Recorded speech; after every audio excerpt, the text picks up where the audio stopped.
Hello YouTubers, this is the noobifier. Today I've decided to investigate TrackIR and update my video from over 2 years ago. When I watched that video to prepare for this one, it was quite funny to realize how long ago that actually was. It was before Voip when I was still running dual Warthogs, the studio was very different, and it was nice to see the recent changes in content production quality. Let's begin. TrackIR is one of a couple head tracking devices.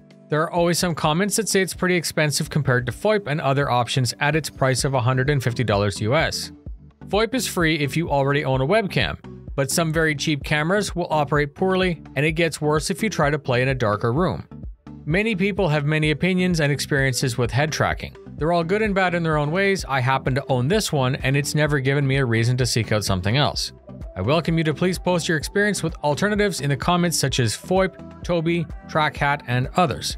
If you do, please be sure to give a quick rundown of your settings and any issues that you may have had to overcome. This video is currently valid as of patch 3.9.1. We've been told on Inside starcitizen, aired at the end of March, to expect even more improvements in head tracking in the form of a new look forward option and physical head tracking support. Some of those features can now be changed in the option menu. Look for items labeled Free Look Behavior. Please test them before you buy anything, as you may actually find what you're looking for. That new system aims to replicate some of the functionality that you might get with TrackIR. TrackIR itself consists of a receiver, emitter, and the software. The active emitter that's attached to your head has 3 low-powered IR LEDs, the receiver has a high-resolution IR camera, and the software interprets what it's looking at and prepares it for your game title. In a game like starcitizen, the advantages are clearly better situational awareness and immersion. Perhaps you might also like to test out aiming gimbaled weapons, however, ever since they added auto-aim, I don't feel this will give you an advantage. So head tracking will not get you to the level of a very good VR simulation, but because VR isn't natively supported, I'll gladly take this for starcitizen. Unlike VR, the risk of nausea with head tracking is quite low, and because your eyes aren't covered, you can see your keyboard and controllers. The advantages of TrackIR specifically are very quick polling rate of 120 Hz, and because it uses active IR, it's highly precise and snappy. As I said, active tracking works in complete darkness, it works regardless of glasses or facial hair. Voip actually needs to be able to see your face, so low light, glasses, and facial hair can reduce its tracking. The less free play there is when attaching the emitter, the better, so attaching it to a hard flat surface like the side of a headset is optimal.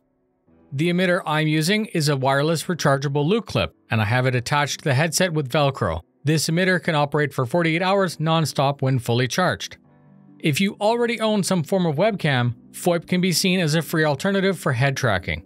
It looks at your face and provides a similar effect, but I've tested both. I can easily detect the increased precision and snappier performance that TrackIR provides to me.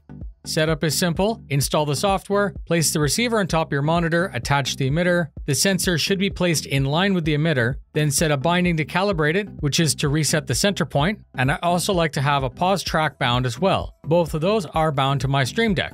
Adjust your curves and launch the game. It won't work by default, but you can activate it within the options menu under Voip.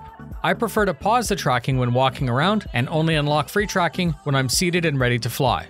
It's super effective when taking off or landing, as you can tilt your head up to see if the hangar doors are open, you can look left or right to check for asteroids, or track an enemy who would otherwise be out of your field of view. Within TrackIR, I normally use a 2-to-1 or progressive curve. This allows me to look 90 degrees off by moving my head 45 degrees.